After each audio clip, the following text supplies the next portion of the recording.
তুমি একটু হটো এদিকে।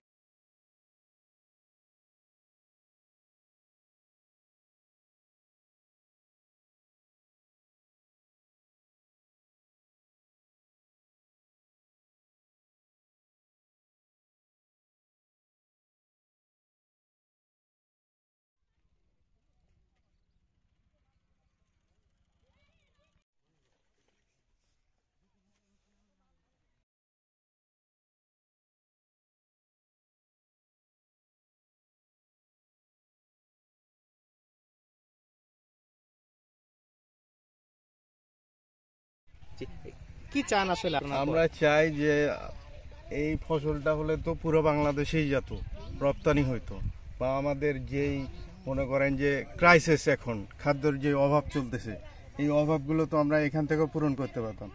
আমার কথা হচ্ছে যে তুমি যদি জমি পাও, কাগজ নিয়ে থানায় বসো, কোর্টে যাও, দেশে আইন আদালত এগুলো তো আছে নাকি? আপনারাও তো আছেন, মিডিয়ারাও তো আছে, আপনাদের কাছেও তো যেতে পারে যে না আমাদের অন্যায় করে খাচ্ছে বা যে কারণে হোক বলতে পারে। এইভাবে এতগুলো ফসল নষ্ট করবে, দেশের সম্পদ নষ্ট করবে, এর জন্য কি কোনো বিচার নাই, আইন নাই? আমি এর সুষ্ঠু তদন্ত চাই এবং বিচার চাই।